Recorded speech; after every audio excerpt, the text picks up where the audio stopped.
हरे कृष्णा, राधे राधे। बैसाख महीना चल रहा है, ये तो आप सभी को पता है, आज से लगा है। इसमें स्नान करने का बहुत ही महत्व बताया है, जैसे कुआं, बावड़ी, तालाब, गंगा, जमुना में कर लो। अगर कोई नहीं जा सकता तो जल तो हम सभी के घरों में होता है। बाल्टी में जल को 2 बूंद डाल के नहा लेना चाहिए, बाहर नहीं जा सकते तो। और इस बैसाख माह में बहुत दान पुण्य करने के बहुत ज़्यादा महत्व बताए हैं, जैसे ककड़ी, छाछ, दही, खजूर का पंखा, खड़ाऊँ, जल से भरा मटका, गन्ने का रस, छतरी, ये सब कर सकते हैं। और इस माधव भगवान को यह बहुत प्यारा है।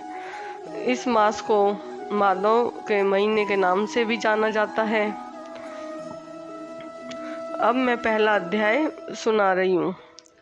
मनुष्यों में श्रेष्ठ नर और नारायण को नमस्कार कर और देवी सरस्वती तथा व्यास जी को प्रणाम कर उनकी जय बोलता हूँ।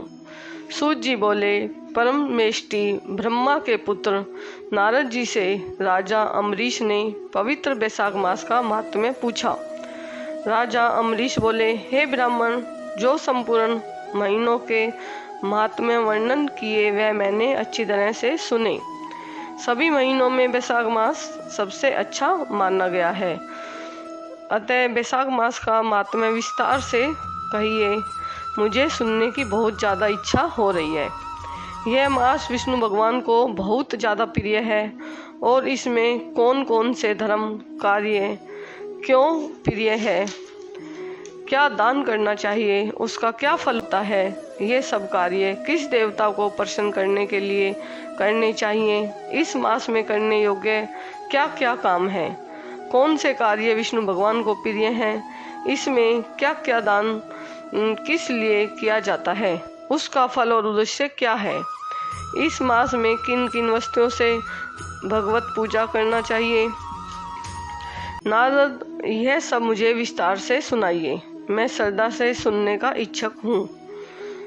नारद जी बोले, हे राजन, सभी महीनों का महात्म्य पहले विष्णु जी ने लक्ष्मी जी से सुनाया था, जो मुझसे ब्रह्मा जी ने सुनाया।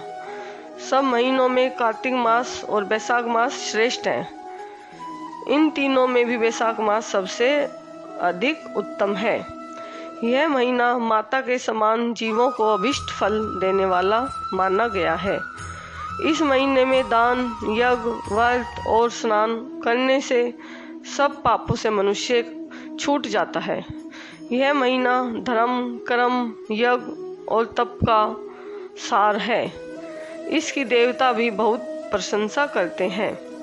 यह मास विद्याओं में वेद विद्या के समान, मंत्रों में प्रणव, वृक्षों में कल्प वृक्ष के समान, गौओं में कामधेनु, नागों में शेष, पक्षियों में गरुड़ के समान है, देवों में विष्णु, वर्णों में ब्राह्मण, प्रिय वस्तुओं में प्राण और मित्रों में भार्या के समान है, नदियों में गंगा के समान, तेजस्वियों में सूर्य, शस्त्रों में चक्र, धातुओं में सुवर्ण, वैष्णव में शिवजी के समान है, रत्नों में कौस्तुभ मणि तुल्य धर्म के लिए सबसे उत्तम मास माना गया है। इस मास के समान विष्णु भक्ति उत्पन्न करने वाला और कोई महीना है ही नहीं। मेष की क्रांति बैसाख मास में सूर्योदय से पहले जो मनुष्य स्नान करता है उसमें विष्णु भगवान लक्ष्मी सहित अत्यंत प्रसन्न होते हैं। जैसे अन्न से सब प्राणी प्रसन्न होते हैं, वैसे ही बैसाख स्नान से निसंदेह विष्णु भगवान बहुत प्रसन्न होते हैं। बैसाख स्नान वाले मनुष्य जो उनका अनुमोदन करता है वह भी सब पापों से छूटकर विष्णु लोक धाम को जाता है। मेष राशि के सूर्य में बैसाख मास में प्रातःकाल एक बार भी स्नान कर लिया जाए, वो मनुष्य अनहिक करता है, वह पापों से छूटकर विष्णु लोक को पाता है। बैसाख मास में स्नान करने के लिए जो मनुष्य एक पग भी अगर चलता है उसे 10,000 अश्वमेघ यज्ञ का फल मिलता है, इसमें कोई संदेह नहीं है। या एकाग्रचित होकर जो ऐसा संकल्प भी कर ले उसे भी निसंदेह सो यज्ञ का फल प्राप्त हो जाता है। वैशाख स्नान के लिए धनुष बराबर भी जो मनुष्य चलता है वह संसार के बंधनों से छूटकर वैकुंठ धाम को जाता है। ब्रह्मांड भर में तीनों लोकों में जितने भी तीर्थ हैं, हे राजेंद्र, वे सब नगर बाहर के थोड़े से जल में भी रहते हैं। अर्थात इसका अभिप्राय ये है, वैशाख मास में स्नान के लिए किसी तीर्थ में न जा सके तो नगर के बाहर किसी जलाशय में स्नान कर लेना चाहिए। यम की आज्ञा से शास्त्रों में लिखे पाप उसी समय तक गरजते हैं जब तक मनुष्य वैशाख स्नान नहीं करता। हे राजन, विष्णु भगवान की आज्ञा से वैशाख मास में तीर्थ आदि के अधिष्ठाता देवता सूर्योदय से 6 घड़ी तक जल के बाहर मनुष्यों के हित के लिए ठहरते हैं।